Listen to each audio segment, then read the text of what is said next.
let's say we were doing geoengineering because we wanted to make the weather a little bit better. There will be monsoon failures during that period, there'll be huge hurricanes. The global studies indicate there will be some impact on precipitation patterns. Might involve large-scale regional agricultural disruption lasting a number of years. Potentially 2 billion people could have their food disrupted by such interventions. That the aerosols can, at least in these model simulations or indicated by these simulations, can offset most climate change in most places most of the time for both precipitation and runoff. But it's likely to cause some damage in some places.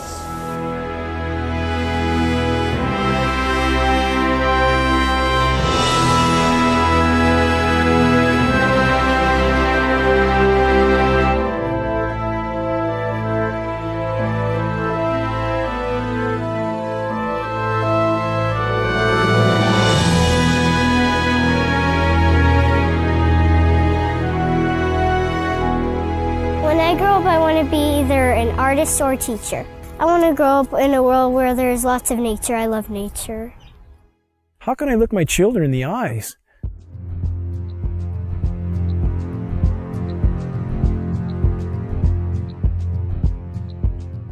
and not try to shed the light on this issue, knowing every breath they take is laden with these metals? I have been forced to conclude that there is no greater or no more immediate threat to anything that lives and breathes than the global geoengineering programs, short of nuclear catastrophe. Geoengineering is defined as the artificial modification of the Earth's climate. Geoengineers are proposing spraying 10 to 20 million tons of toxic aluminum and other substances into our sky for the stated goal of cooling our planet. So let me distinguish these two different kinds of geoengineering as clearly as I can. So the first one is we call solar radiation management, and that's the idea that you could put mostly reflective particles or other means to make the Earth whiter, effectively to increase the Earth's reflectivity, reducing the amount of heat that's absorbed by the sun, and therefore exerting some overall cooling tendency on the Earth. I think, though the initial results of climate models indicate that reflection of sunlight away from the Earth can offset most climate change in most places most of the time. But it will damage some places. We've mostly thought about sulfur, and nevertheless, there might be some good reasons to think about alumina. It turns out, first of all, there's been a lot of work on the environmental consequences of alumina in the stratosphere. There's a bunch of papers going back to the 70s that look at the radiative and ozone-destroying properties of alumina in the stratosphere, and those make you think it might be useful. Do this in just a jet in a very simple way. Make high-quality alumina particles just by spraying aluminum vapor out, which oxidizes. So it's certainly, in principle, possible to do that. Since we released What in the World Are They Spraying?, hundreds of people from around the world have began taking rain tests. What they're finding is what many are calling the chemtrail geoengineering footprint of aluminum, barium, and strontium. We're finding this well-thought footprint internationally, all over the world, wherever they take samples and get a chemical analysis of rain and snow water. This is quite common.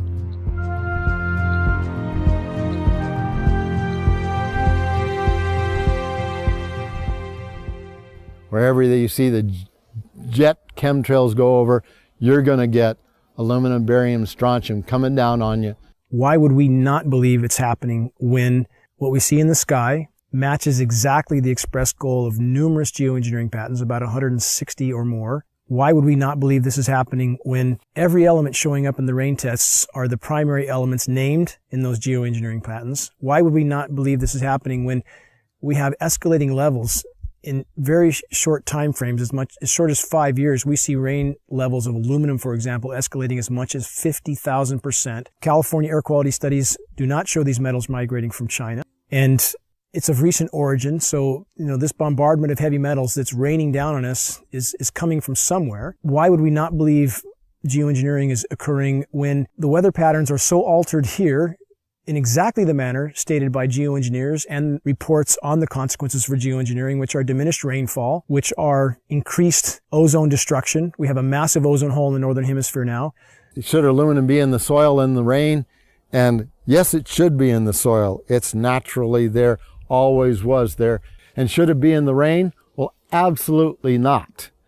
But the standard reply has been your samples are contaminated But since we are getting samples now that show 0 aluminum, and we're getting lots of barium and strontium and 0 aluminum, so that just proves that if there was dirt in our samples of some sort, dust blown up from the ground, we should get some aluminum in some detectable quantity.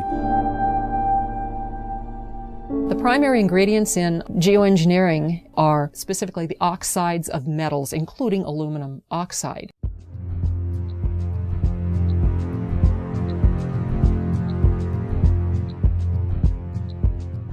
This is devastating to plants, totally devastating. The trees are dying. Why?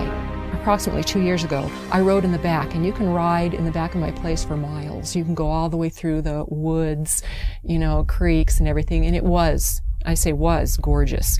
And the day before yesterday, I took a ride, and I rode in the back, and what I found was total devastation.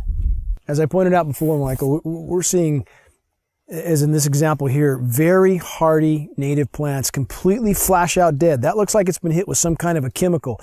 And we've only seen this in the last couple of years. And there's another one there, back over there. We're seeing mature madrone trees, which are 70, 80 feet high, flash out dead, just like this. USDA refuses to investigate it. The pH typically around here should be about 5.6. Well, since the contrailing got heavy, I watched the pH here in these forests, well, go up, I guess would be the word. From 5.6, it went about 20 times more alkaline. Very big red flag of fallout from these materials are pH changes to the forest floor. We have very extensive studies from the U.S. Department of Agriculture on the soils in our region, and those soils have changed in 5 to 6 years. The pHs have changed in this area as much as 10 to 12 times toward alkaline in 5 to 6 years. I've personally been in the forest testing with USDA soil scientists who just scratched their heads and seem to have no explanation for incredibly profound changes in pH, which is affecting the ecosystem here tremendously. Aluminum buffer action, aluminum hydroxide is what we think it is, plus the barium carbonate, strontium titanate, strontium oxides, barium oxides, probably some aluminum oxides in there, that this has apparently driven our acid soils about 20 times more alkaline to about 6.8. There are simply too many dots here that connect. Our skies are almost never blue anymore. That is a named consequence of geoengineering. The amount of lost sunshine hitting the planet right now is beyond belief. If people look up the term global dimming, they will see that fully 20% of the sun's rays that reached the planet several decades ago are no longer reaching the planet. I mean, that's a profound change that few people even know is occurring. And you have very visible occurrences in the sky from the aircraft, a very visible sun-blocking, expanding, dingy trails that are exactly what geoengineering patents describe. Heavy aluminum, I'm talking like in the 40s and 50s up to 3,000, 4,000, 5,000. That's still common. Barium, strontium to somewhere 40 or 50 to, again, about 2,000 or 3,000. Same for both barium and strontium. Where is this mountain of metal coming from? Why is asthma, ADD, Alzheimer's, autism, all elements related in many studies to aluminum or particulate inhalation? Why are these ailments going off the charts with no apparent explanation? Why has respiratory mortality in the continental United States gone from 8th on the list to 3rd in 6 years? And no one seems to ask any questions. Why every other person has asthma now? Why every other commercial on TV is an allergy medication? And again, when David Keith, the world's most recognized geoengineer, was asked on the record, had there been any studies done as to the consequences of dumping 20 million tons of aluminum into the atmosphere, his answer was patently no. While geoengineers claim that their models are to cool the planet, a number of studies now are arising that indicate, yes, temporarily there will be regionally cooling as these particulates reflect the sun. However, they actually at night act as a blanket and will warm the planet. So the question now remains, why in the world are they spraying? One of the things that geoengineering is about when you're environmentally doing something with the atmosphere is that you can be engaged in weather modification. Historically, weather modification in the United States began to be looked upon in the 1940s as something that people would want to do.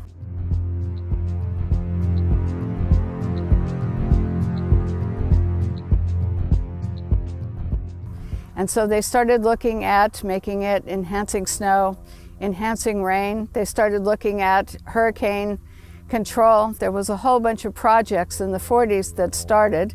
One was Project Storm Fury, which turned into a disaster when they tried to modify a hurricane. I'm Mark McCandlish.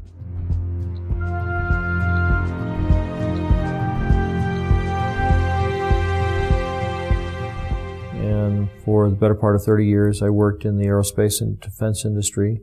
I had a secret clearance twice during my career. Some of the technology that I saw or participated in the creation of tends to play a role in some of the things that are used to control the weather. The very distribution process is being employed in the aerosol campaign, manipulating the weather, crops, taking over the food production or controlling the food production. The military applications, the process evolved when they realized in the 1800s that you can put things into the environment that will influence the uptake of moisture and where it drops out of the atmosphere again. My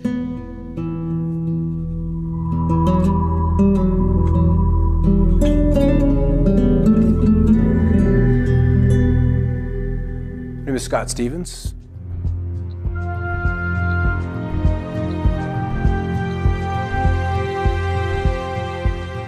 I was a television weatherman for 20 years. These chemtrails are absolutely required to impact whatever weather event they were designing. And the trails were an absolute necessary ingredient for them to achieve their weather modification goals.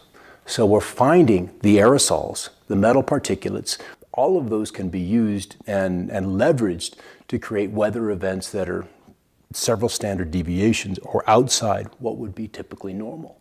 When the geoengineering really got underway with the Russians in the mid-70s, we ended up with snow in Miami. We ended up with frost deep into Mexico. The bizarreness of the weather really exploded on the scene when weather engineering got going in the mid-70s. The Dakotas, in winter, they recorded a temperature of almost 100 degrees, 94 degrees. It broke the former record by 32 degrees. There's very profound things that people don't notice. Blue sky is almost never. We almost never have dew on the ground. That's a known consequence of geoengineering if they did it, which they appear to be. It sucks the moisture out of the atmosphere. It doesn't descend, doesn't form dew. We have massive temperature disruptions. People are starting to wonder, why is it 80 degrees one day and then snowing the next day at 50 degrees or 45 degrees and then back up to 80 the day after that? When you push and pull the climate with these manipulation programs, of which there's a mountain of data to corroborate their existence, then you start to have massive fluctuations in the system. And we saw in March in the continental U.S., there were 15,232 temperature records broken. That's profound. Some of the daytime highs, the former records were broken by as much as 32 degrees. Don't people wonder what in the world is going on? Whether they want to make it snow at 45, 46, 47 degrees. I remember when 38, 39 was a big deal. Those kind of snowfalls in the upper 30s. And now that's been pushed into the 40s. There's a patent called ice nucleation for weather modification. This is a patent from NASA. It can be found online in its full form. This patent is for the creation of artificial snowstorms from what would have been rainstorms. However preposterous this sounds to people, if they look up Chinese create snowstorms, they will find a long list of articles where the Chinese Bureau of Weather Modification openly admitted that they were creating snowstorms, until they did $1 billion worth of damage in Beijing. So my question would be, if the Chinese can do this, and NASA has a patent for the same purpose, why would we believe snow events here are natural when it's snowing now regularly at 45 degrees, sometimes 50 degrees, heavy, wet, concrete snow that's full of aluminum, full of barium, full of strontium? Consider the ice pack in their first aid kit that can sit dormant at room temperature for decades until the chemicals are mixed together, at which time it creates ice. As an on-air meteorologist, I had a responsibility to my audience. There were storms that were not behaving as they were modeled or they historically would have responded. If you can control where moisture is collected and where it's dropped, so to speak, in the form of rain or any other kind of precipitation, then you can really, you can do everything. You can steer the weather system. If you want to be able to manipulate the weather, one of the things we know about the materials that are being used in the aerosols, we've seen everything from aluminum oxide, barium salts, strontium, copper sulfate, potassium iodide, a number of different kinds of things, each of which have different levels of reactivity with the moisture in the air. Some, like aluminum oxide, tends to sequester the moisture. The aluminum oxide nanoparticles, which are microscopically fine and uniform in size, attract the humidity, the moisture in the air, and it basically forms like a nucleation process where the moisture condenses on these particles. With cloud seeding, the cooling will be achieved by making clouds reflect a bit more sunlight back to space than they would otherwise, and less sunlight reaching the surface would tend to cool the planet. These aerosol particles act as something called cloud condensation nuclei, and these are sites where these particles act as sites where cloud drops can form.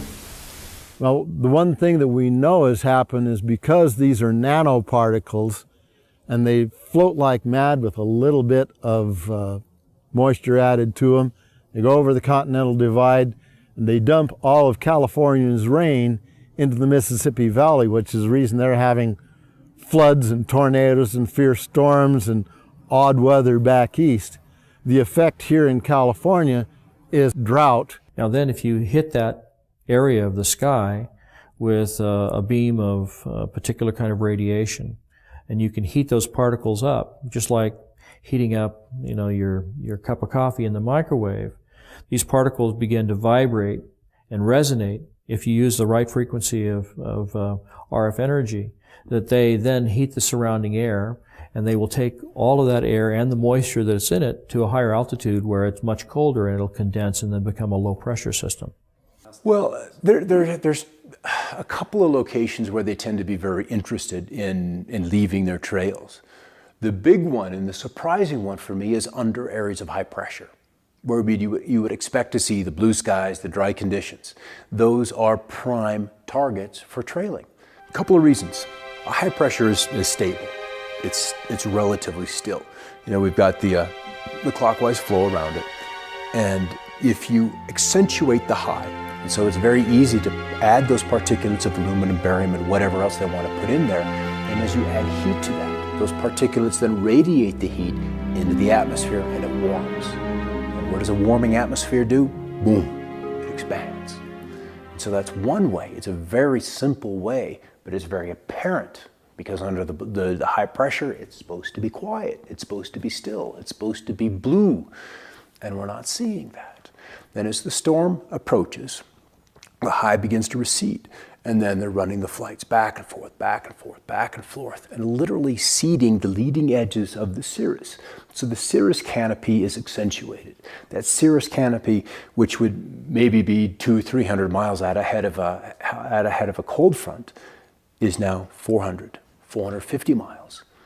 Based on geoengineering data, it would appear the Pacific Northwest gets an excessive amount of the fallout from these programs because much of the weather, much of the precipitation and the storm tracks and the jet stream move across us.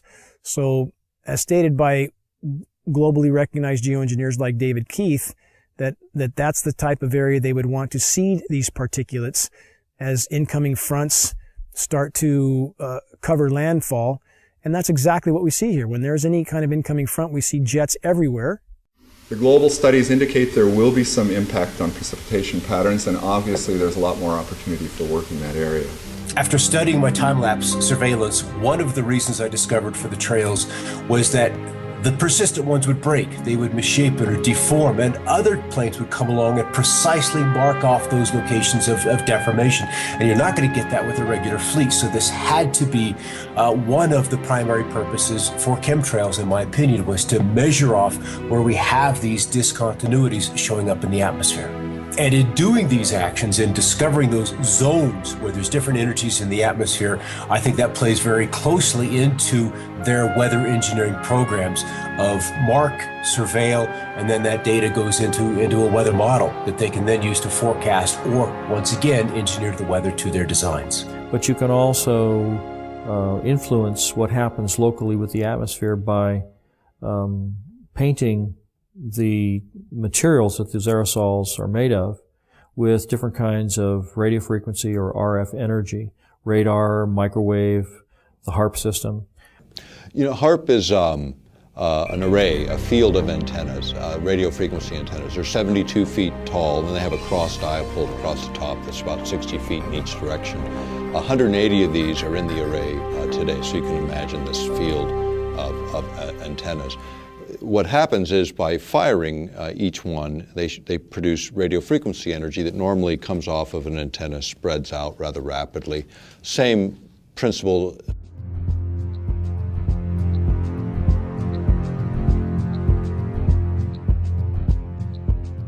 Principles in physics would be like a flashlight shining on a wall. You know, you start with a narrow beam, and by the time you hit the wall, you've got a wide beam. The idea with HAARP is to get it to focus or concentrate that radio frequency energy so it doesn't spread out, so you can hold it tighter together and then manipulate it in very specific ways. Weather control is a broad topic, so there's lots of ways to control and manipulate weather. HAARP is one of them, because you also have private sector companies getting into this business of weather modification. In the case of HAARP, do you need, people always ask me, do you need particulates to burst in the atmosphere to make more effective? You actually don't. Would it make things more possible? Could you enhance certain effects? Probably so. Could you control energy distributions more efficiently? Probably so, because you're putting in conductors, or you're putting in reflectors, you're putting in particulate material. If you've ever experienced a hailstorm and you've picked up one of the hailstones and you slice it open with a razor blade, you'll see that it's layer upon layer upon layer of ice. Now, hail is usually formed where you have a low pressure system where there's a tremendous updraft of air. When the air gets warmed up by the sunlight ahead of the storm, the air rises, it takes the moisture that's in the air up to a higher altitude where it's much colder. The moisture begins to condense into water droplets, but the updraft is so powerful that the water is carried to extreme altitudes where it freezes. And it begins to fall, and as it falls, it starts to be caught up in the updraft again, so it's circulated up into the air again, and so each time it's lofted up into the atmosphere, more of the moisture that is condensing on the outside of this nuclei of ice begins to form another layer, and each time it's caught back in the updraft, it goes up again and it gets another layer of ice. And so if you have a system like HAARP working in conjunction with aerosols, chemtrails that are spraying in the air, you can actually create updrafts that are so powerful that you can have these hailstone circulation patterns going over and over again, where you get hailstones the size of baseballs or even softballs.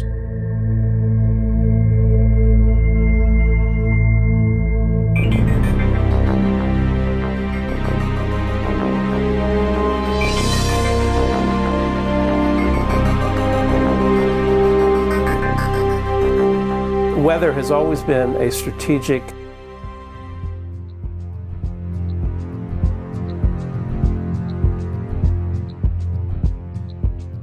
desire to control by the generals, whether it was Napoleon marching towards Moscow, or Hitler in his Russian campaign, or our own Pacific Fleet trying to understand typhoons and use them for our strategic advantage. War and weather are very closely connected.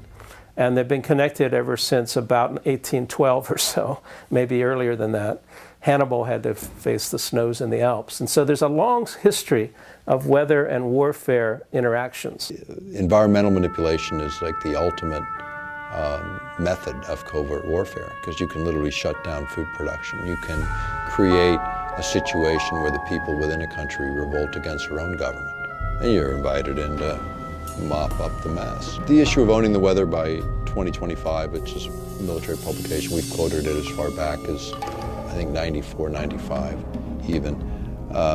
But you go back to these earlier reports and you look at sort of what was the objective, and the objective is exactly that: control the battlefield environment.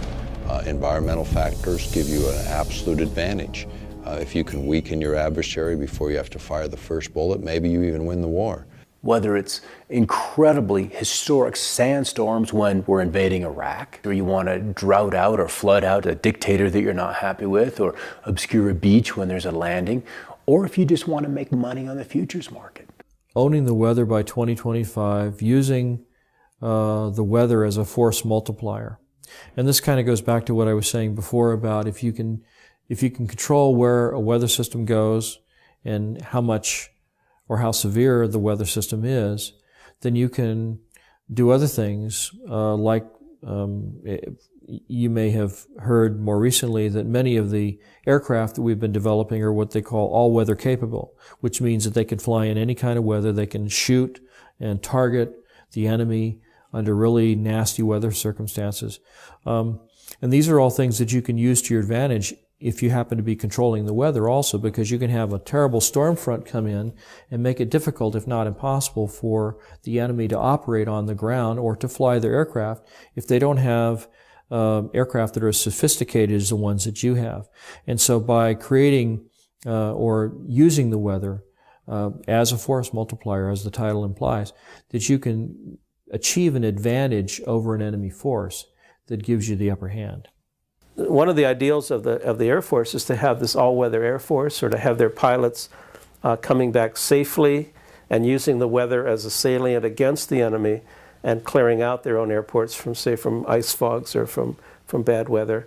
And so if the idea here is that if we can fly and they can't, that's a great military advantage. There was also research studies on hurricanes that the scientists were truly curious about the behavior of hurricanes, but their military patrons were very interested in how to steer them or direct them in certain ways, almost as a guided weapon. This jet stream that's moving across, and it shoots 50 miles north and then 75 miles east and then drops back south again, then kind of goes on its way. And they attributed that little dog leg in the jet stream in Alaska to swinging storm systems out of central Texas into central Florida, where they deposit a couple of tornadoes in the middle of Orlando that were like really rare to see in that part of the country. And so people remember that event and they remember that situation. But it'd be a good example of a very small change in Alaska in terms of a jet stream and what kind of a lower 48 effect that would have. And that's again where weather modification, small input in one place can have tremendous change and unexpected outcome in another. You can create weather systems that are so severe they culminate in battlefield denial, where the enemy is not able to use the roads or the bridges or get through the environment because the weather is so severe.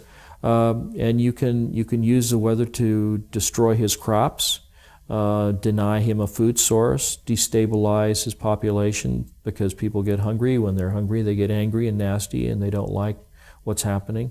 So there are lots of different things that you can do with the materials. It's all how you use them in the environment, how you apply it. One of the biggest concerns of early cloud seeding, weather control activities by the General Electric Corporation, came from their lawyers who thought that the corporation was totally vulnerable to lawsuits, because if they started to make fair or foul weather, the people down below in Massachusetts or downwind of Schenectady could institute massive lawsuits that could put GE out of business. So the first response to weather control from their in-house lawyers was to shut it down, was to give the project to the military and ask them to do it, with the GE lawyers only being the consultants on the project. So they were allowed to suggest and design certain activities, but they weren't allowed to touch anything or throw anything out of the plane. The United States government during the Vietnam War perfected weather modification techniques, and also they perfected releasing toxic chemicals like Agent Orange over many areas to defoliate land, trees, grasslands, and other areas. But this is technology that does come up, and it comes up when you see that the technology advanced far enough to where the practicality of utilizing it in the battlefield environment and the temptation by administrations. I mean, the best covert war is using the environment itself against your adversary. It was a military moment, and it was actually from pretty recent history. And this was the U.S. military thinking that they might be able to control the monsoon over Vietnam during that conflict. And so only a handful of top-level military advisors and the president were informed that they were going to try to make it rain over the Ho Chi Minh Trail and try to have some military advantage by doing this kind of intervention. When you start talking about manipulating the environment, we have treaties that go back to the mid-70s that forbid this, number one, as weapons of war. So the perfection of weather modification took place, but it became apparent that using weather modification for wartime purposes was not acceptable to the United States government and other nations of the world. So therefore, the NMOD Treaty came into being and was signed by the United States government after passing Congress. The reason it was signed and implemented was because it would ban warfare, weather modification techniques and use during times of war. Almost all of our treaties that we've signed, including the non-proliferation, counter-proliferation treaties, chemical treaties, the ones that were signed recently, last few years, back maybe a decade now, I guess time goes. But they had domestic exemptions, and so does the environmental treaty, where you can do whatever you want in your own territorial boundaries. When you start manipulating weather in one part of the planet, it doesn't look on the ground and say, oh yeah, wait, this is the boundary of a political boundary. It fails to recognize those. So you start to talk about geophysics and manipulating the planet itself, then it's a question of those kinds of exemptions shouldn't even be allowed. Meteorology and the military have a very long history, as I said, and it goes into the strategic advantage that multiplies your traditional force, that is your armament, into using nature to your advantage as well. They want to create a storm in the southeast, then they'll start engineering out over the North Pacific. That's where the trailees will be, because you want to work out several days ahead of time so you have less input, and you multiply that over a couple of days, you can have a big result in 5 days' time. So small input upstream, big result downstream. And one of the rules is always work with what's coming. Don't try to necessarily work against it. You can kill a storm in place. That's easy to do with HAARP. You just change the polarization, you change the ionization of the atmosphere, and the storm will fall apart. It will affect the setting up of the storm tracks, the jet stream, the location of the storms. And so you end up with an intervention on the solar side of things would pretty directly begin to affect the weather patterns. And so climate control, or attempted climate control, and weather control rely on this very large spectrum of intervention. It's also true that if you can forecast climate, you can control a lot of futures markets, and you could know if you had the best information, or if you had some leverage over what the climate system is going to turn out to be, you would be able to invest in advance in all your crop futures and your agricultural activities, and not just agriculture, but weather effects. I think it's something like 80% of the U.S. economy is weather sensitive, and so all kinds of businesses would like to see some weather edge, some advantageous information that they would have. It's absolutely entirely possible to profit from the weather.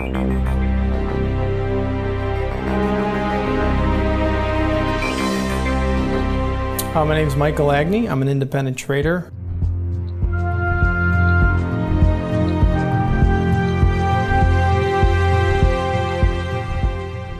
Trading commodities at the CME Group, member of the Chicago Board of Trade, and have traded derivatives and futures cash for over 15 years. Weather derivatives are financial instruments that firms would use to hedge risk concerned with adverse weather conditions. The first weather derivative was originally traded by Enron back in 1997. Weather derivatives started in 1999 at the CME Group. Big utilities, reinsurers to hedge against hurricanes or tornadoes or flooding, some sort of catastrophe, hedging against a cooler summer or a warmer winter. Let's just say I was insuring a product for $5 million, no matter what it was. Let's say if I was a utility company, a farmer, whatever it was. Let's say I had $5 million worth of crop, but I can do derivatives that are worth double that amount, and I can control the effects to where I collect on the insurance that's worth $10 million as opposed to selling the crop for $5 million. Yes, I could definitely profit from that. 2010, 2011, Southern Illinois, Missouri, those we had a high peak of tornadoes and those types of adverse weather conditions definitely raised the price of commodities as well as drove the volatility, which also raises the price of commodities. You're going to make more money if a crop fails. You're creating insurance that's over the price of what your crop is worth, let's say. So if you can control the weather, you control how these products grow. And if you had an insight to how these products were actually seeded and what products you use to actually grow those items, corn, soybeans, and you can control that market, it's unlimited profit potential if you can control the weather. If you want to send, cold into the Midwest, you buy up pipeline capacity, you buy up options on heating and cooling degree days, you buy derivatives off of rainfall. There are mechanisms that you can make hundreds of billions of dollars annually and defray a huge chunk of the cost of this just on the Chicago Mercantile Exchange, playing with derivatives in the weather market. Weather derivatives are basically, you're betting that there's going to be a weather disaster, and you're betting that it's going to occur within a particular time frame in a particular location, and then, the money that you put up basically is like a bet. It's like a wager, saying that this incident's going to happen here, and then when it does happen, there's a big payoff. And that big payoff is something that motivates people to continue to participate in this kind of thing and maybe even feed the very process that's causing the bad weather to happen. Particularly if there's a connection between the people that are seeding the clouds and the people that are making investments. This is a new opportunity. It's a new tool for investors.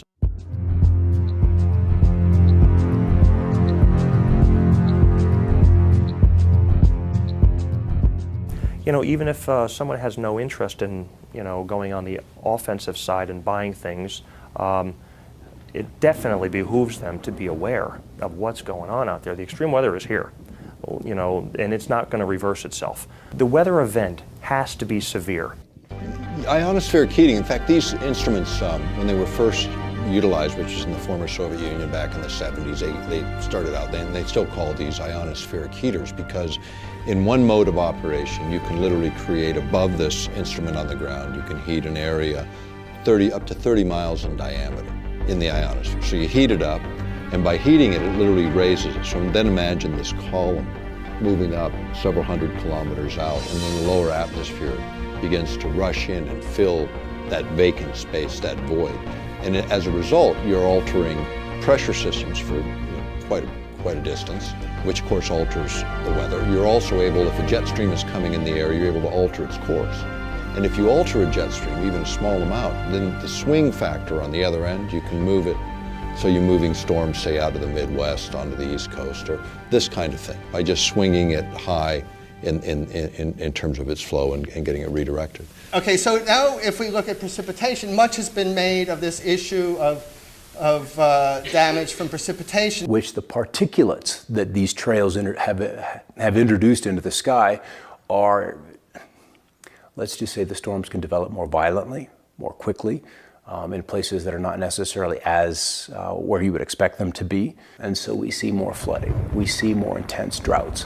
We see rainfall rates of 1 to 2¼ inches an hour that are just bizarre. And sometimes even rainfall, 1 1/4 inches a minute is just unheard of.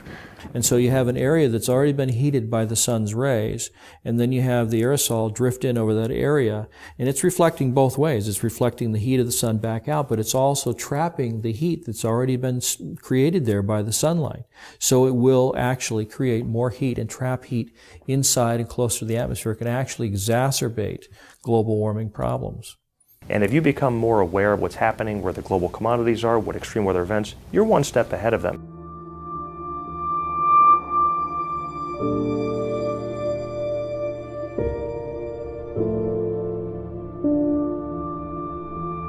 The nature of the risk and our ability to respond to the risk is much greater in the case of the scenario that might involve large-scale regional agricultural disruption lasting a number of years.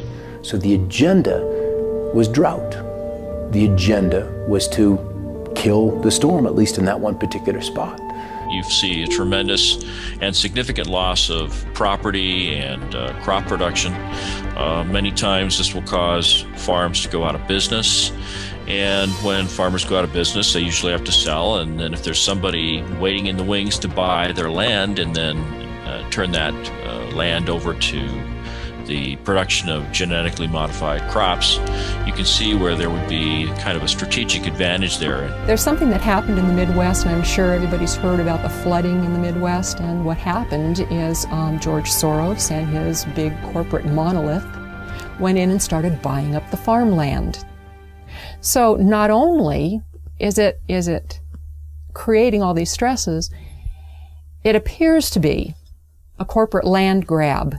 In other words, when the farmers, the small farmers, go out of business, they're wiped out through these droughts and everything, then the big guys come in, buy up the land. And if you think of Western history, there's a lot of it concerning water rights and even water wars.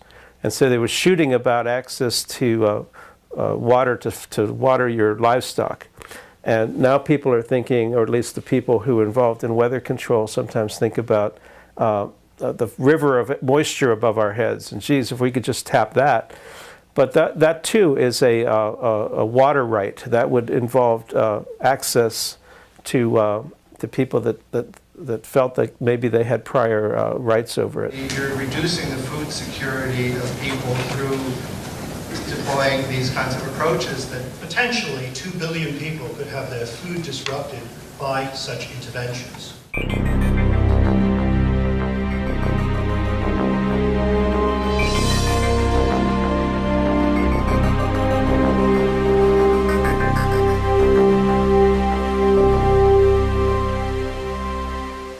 I've been an organic farmer my entire life.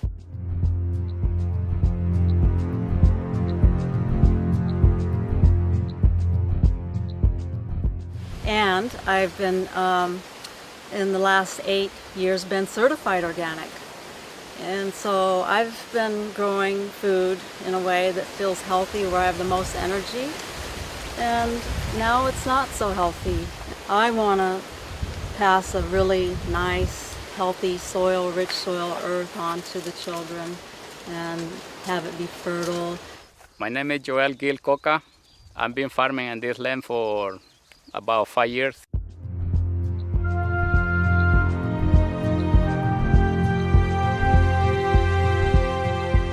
Since 2007, and I'm certified organic since 2001. 10 years ago, when I started working for myself, we can grow cilantro, no problem. We can grow basil, no problem. We can grow Chinese cabbage without get trouble, or any vegetable. But 10 years after, 5 years after, that everything started declining. Could you add something to the environment that affect a large population? The answer is absolutely yes. I started seeing chemtrails being laid overhead more frequently and noticing the change in the crop production. What we see in our area, anytime there's convective clouds, anytime there's a large cumulus cloud forming and beginning to rise, we hear aircraft in the vicinity, we see them actually flying over these convecting clouds, and then in a very short time, before those clouds generally will drop any precipitation, we'll see the entire cloud more or less dissolve into what looks like a massive smoke bank. If you can control the weather, then you can control where the rain falls or where it doesn't fall. And if you can do that, then you can control whose crops survive and whose crops thrive.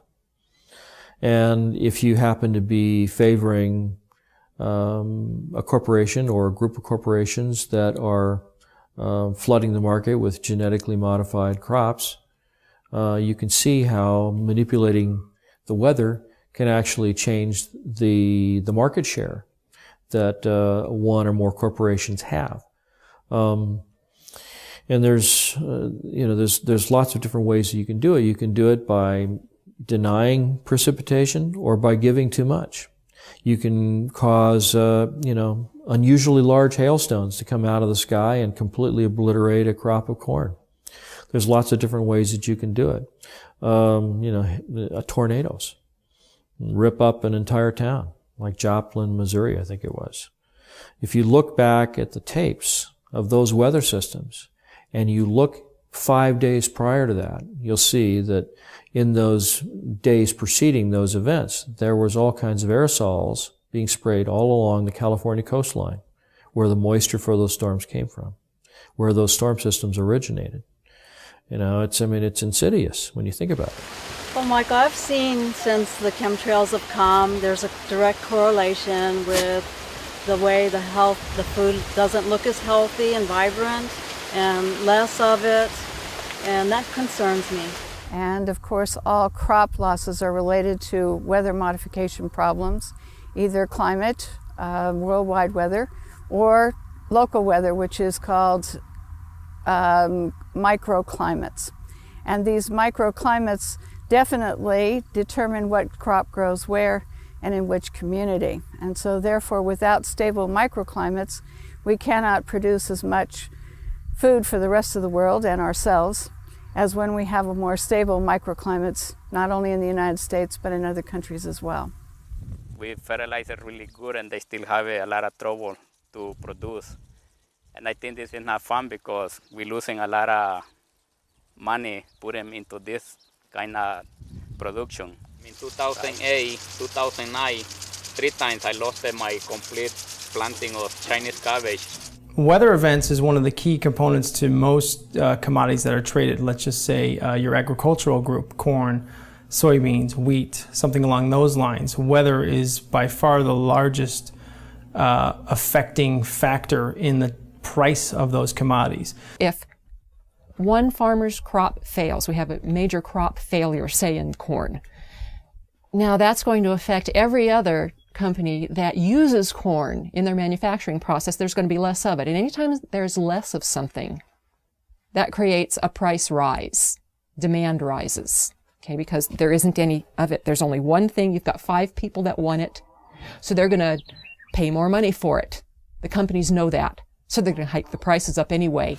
The consumer actually sees the big brunt end of the higher costs in the commodity due to the adverse weather condition. Obviously, the consumer will pay that price. I've noticed that the rainfall is less predictable, and then when it does rain, it does rain periods of time that's more like longer periods.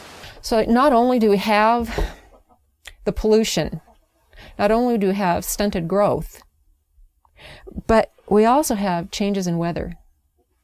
And it's been severe changes in weather all across the globe. I don't have a clue how bad they are, but I know they are affecting already in certain plants, like basil, cilantro, and sometimes the broccoli gets too much fungus. It can be from those things because no matter what we do, it doesn't fit.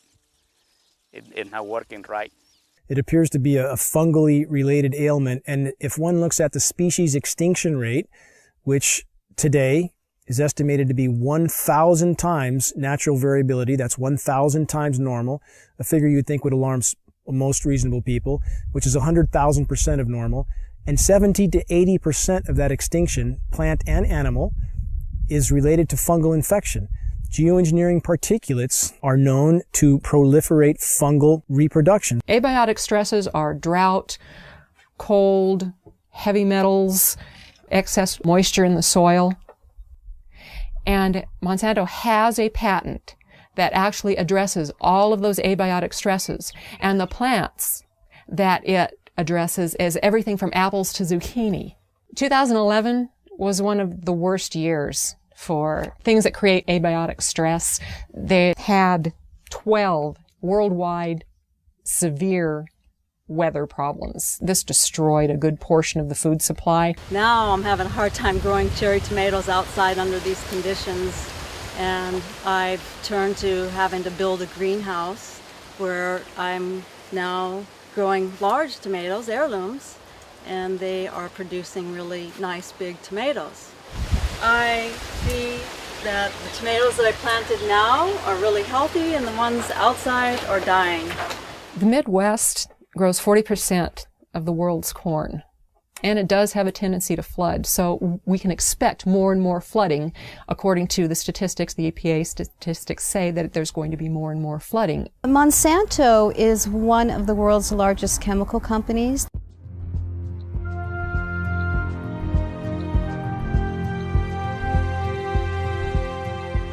They also own 90% of the seed companies in the world right now, and they are the largest company putting out genetically modified seeds. So what does Monsanto do? Corn is the lead-in because corn is in just about everything.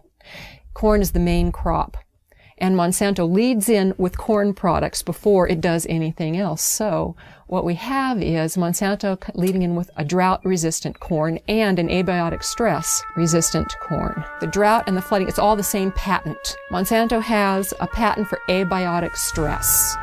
Abiotic stress is the drought, it's the flooding, it's the excess soil, it's anything that's going to stress a plant. GMO is genetically modified organism, and it's also called GE, genetic engineering.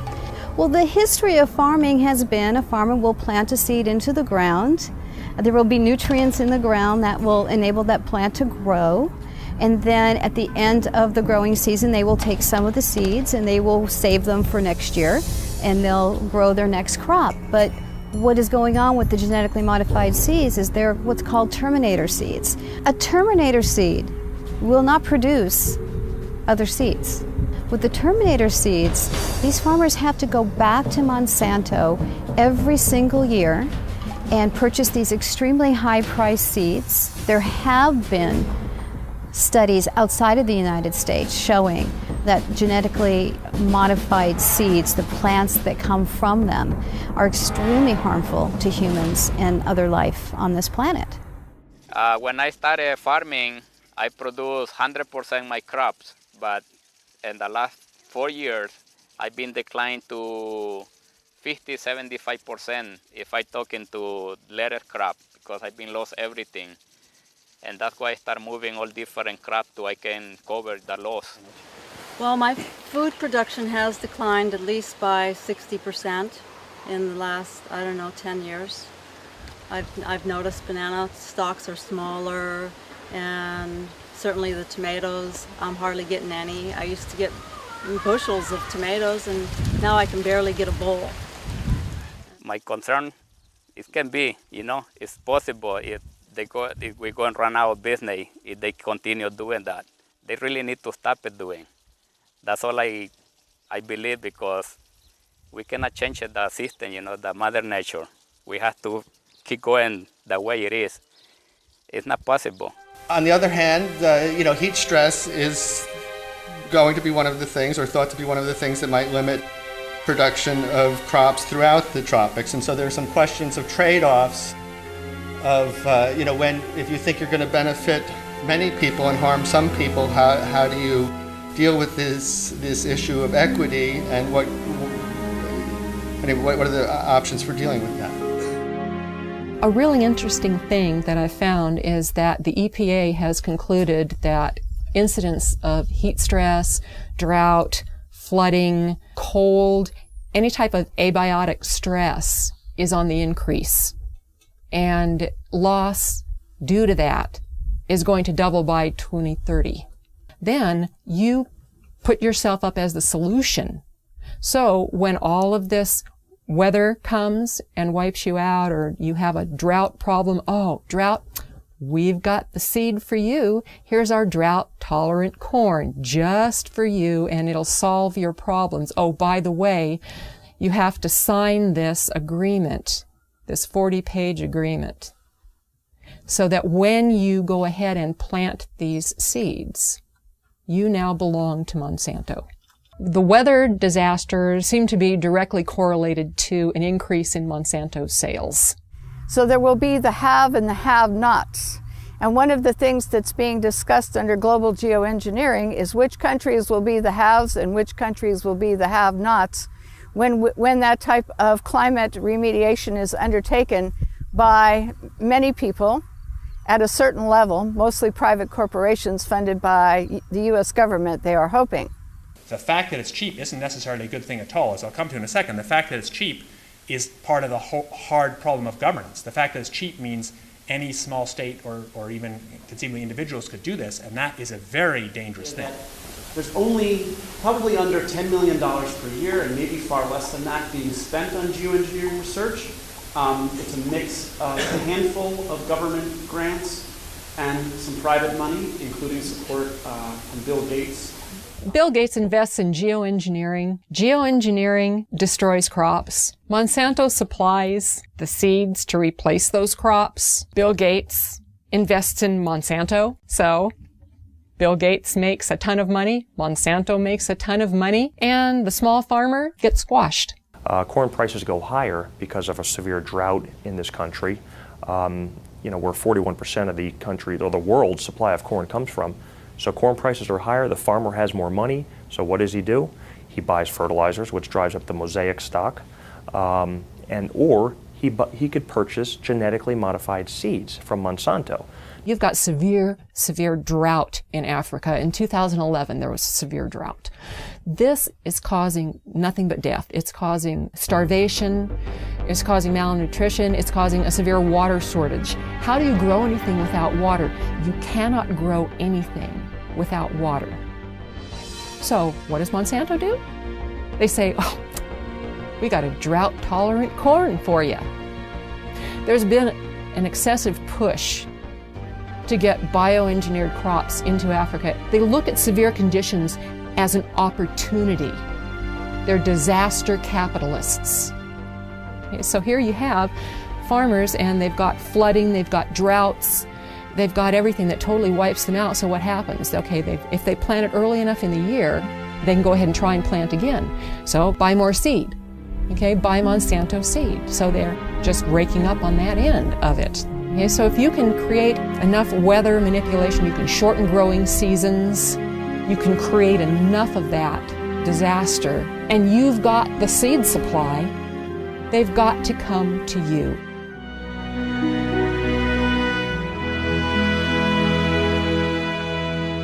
Geoengineers have stated on the record that if global geoengineering was started, it could cause droughts in Asia and Africa. And they state that to the American public for probably obvious reasons. Why would they tell the American public that it could also cause droughts here? Why wouldn't it cause droughts here? There's nothing special about America and the geography here that would not have the same effect as Asia and Africa. If the atmosphere is filled with particulates, those particulates diminish and disperse rainfall. Period. There's too many condensation nuclei, so the water droplets do not combine and fall as rain. They simply adhere to those tiny particles and migrate further, and that's exactly what we see. One of the suggestions about geoengineering has been that we genetically modify trees and plants. We genetically modify crops to be aluminum resistant, and this is ongoing at this time. And part of the geoengineering scheme is to say we're going to put all these chemicals and particles into our atmosphere, which is going to cause air pollution, water pollution, changes in soil pH, and could disrupt agriculture crop production to a great degree. So therefore, instead of saying that maybe this isn't a good idea that we pollute our air, water, and soils with the chemicals we're going to put into the atmosphere, which do come back down, there is a scheme abounding, which is happening right now, to modify some crops so that they are aluminum resistant to the types of chemicals and particles they're going to put into the atmosphere. It's just going to get worse until the point where we're not going to be able to grow anything at all unless it's a Monsanto genetically modified, abiotic stress resistant seed. The chemical companies and the and Monsanto and all of these companies are working together to make us totally dependent on their products for growing corn or growing any kind of agricultural product or trees, whatever. We're going to corporatize not only where the rainfall goes and who gets it through geoengineering and weather modification schemes, but we're also going to say that these are going to be the only crops that are going to grow in areas where we're putting in toxic chemicals that are coming down and altering the soils. One of the most basic things about human society is that we need food and water. And these are two of the things that are most severely dependent upon good weather. Rain at the right time of the year, sunshine so crops can grow, not enough sunshine and they don't grow, too much water, the plants die, not enough water, the plants die. All of this goes back to the amount of food that's available. So if you starve people, they will be vulnerable. They will be much easier to manipulate and forced to do whatever a government wants them to do. So if you control how much food there is or its availability through things like the weather or using the weather as a strategic tool militarily, you can, dramatically influence what's going on in a country.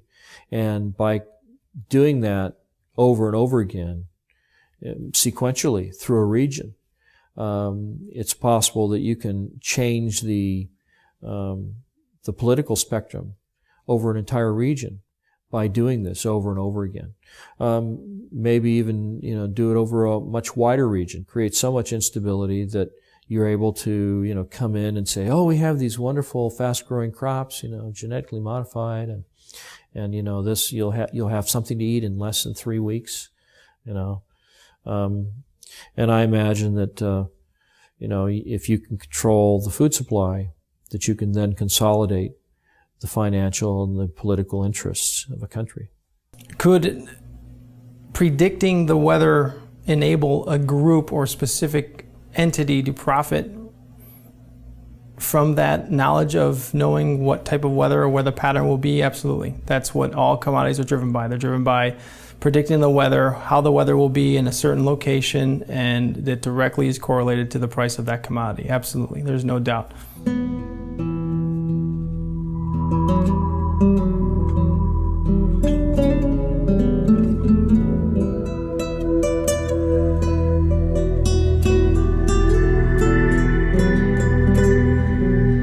While there are a number of agendas associated with these damaging programs, one thing's for sure: they can be used to control our weather and thus corporatize every natural system on the planet.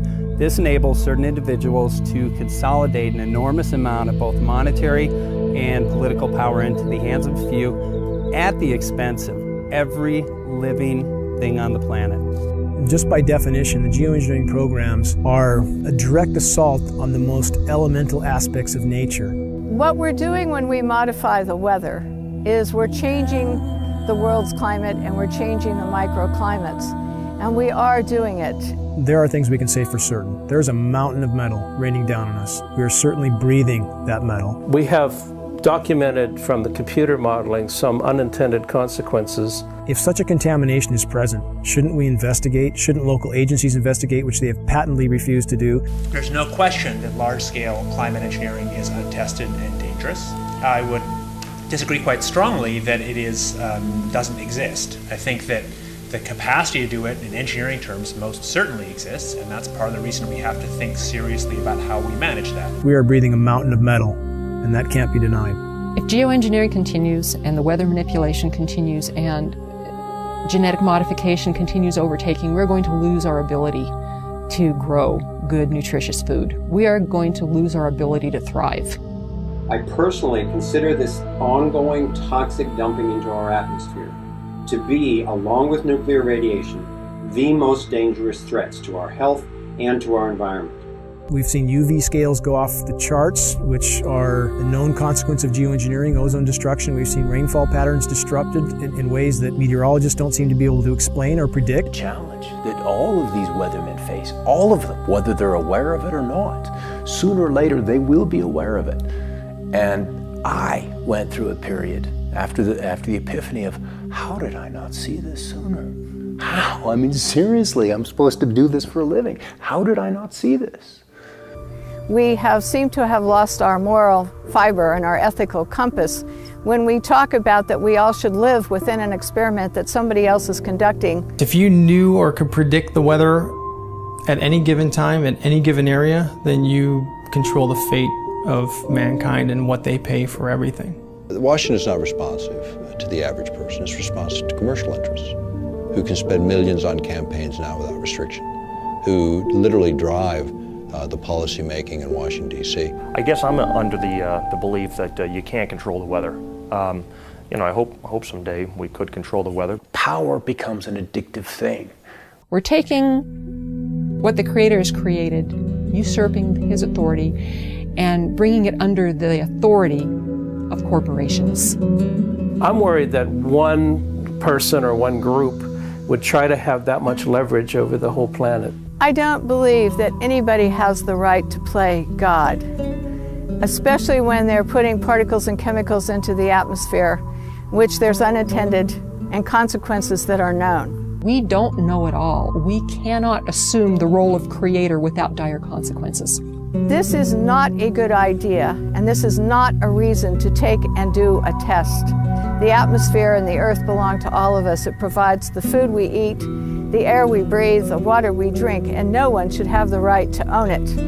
The biosphere is at risk from top to bottom. Though you have climate scientists calling for emergency geoengineering due to events like methane mass expulsion, which appears to be occurring in the Arctic. It would have a significant impact on the way that we operate.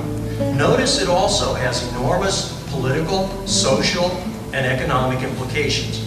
And so we don't want to have some giant planetary oops, I mean capital oops, in which you have a loss of life. It's much, much harder to actually figure out the environmental risks and effectiveness of these new methods than it is to cook them up. They're creating an artificial environment to replace the natural environment. Shredded ozone layer, global drought, toxified soils, poison populations. Don't these issues matter? Affecting ecosystems in ways we've never been able before. The whole concept of literally playing God with the technologies we have at our fingertips today. And however the climate changes, wouldn't we be better to let the planet react on its own instead of trying to play God? It doesn't have any benefits to society at all. It doesn't benefit the plant, it doesn't benefit the farmer, it doesn't benefit the environment. It's all about money, and weather is another form of commoditizing, a way the Central Command Group can commoditize another form of our life. At least the EPA has stated that there is going to be more weather, and they're attesting it to climate change. Well, I agree. It's changing. The weather's changing. Now, the real issue is it natural or is it man-made? And if it's man-made, who's doing it? Is it the geoengineering guys? That's what I believe as geoengineering continues, that whatever changes are happening to the planet, we will exponentially worsen those changes and poison everything in the process. And indeed, with the amount of metal falling on us, that poisoning appears to have been occurring now for quite some time. Why are you spraying that stuff in our sky? It's accumulating massive amounts of wealth in very few hands, and that's what they're trying to do in all aspects of these economies. The money's not worth it. This is my future. I encourage people to get involved in the projects they're interested in, whether it's this one or some other one. To thrive, we need to organize locally, nationally, and globally to expose and stop this practice immediately. Please quit free riding on our future. But do what you can do, and I think that's really the answer for all of this, is recognize that there's a network more powerful than the internet. It's a human race, and we are connected in a way that's quite powerful. The fact is, acting on what we know to be right and true, doing something about what we care about that we can do. Please tell everyone you know about this. Bring this message to community meetings, demonstrations, and other public events. The work we're doing will provide cover for others to come out. And I'm most interested in whistleblowers. Send this film to environmental, farm groups, media groups, ADD, Alzheimer's, asthma groups, and other organizations that would do something if they only knew. Because we deserve a future. And if you control the weather, you're going to control the planet. It's that simple. Some people address this issue in fear. Some people address it in anger. I address this in faith. Faith believing that we collectively, as human beings, as humanity, have the power and the ability to stop these damaging programs.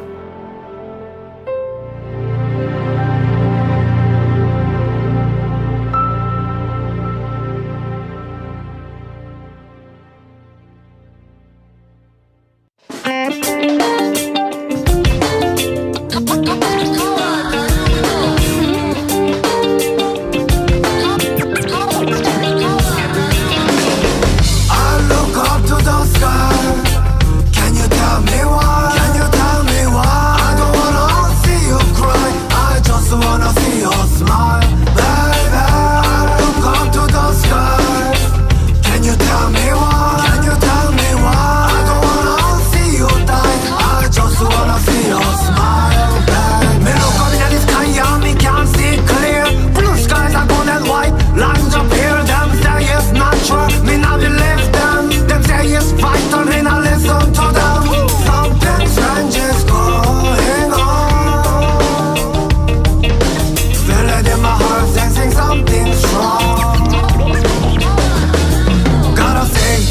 can put the rumors to rest. Gotta help the children and give it the best can. Stand around and be blind to the fast can. Taking no more, how can they relax? I look up to the sky.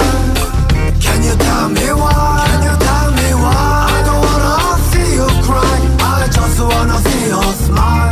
Baby, I look up to the sky.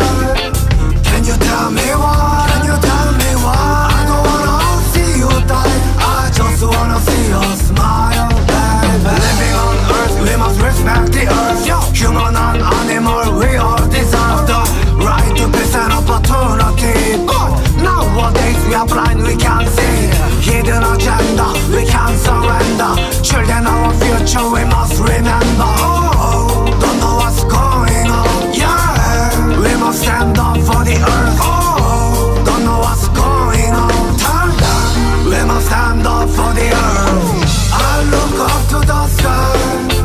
Can you tell me why? Can you tell me why? I don't wanna see you cry. I just wanna see you smile, baby.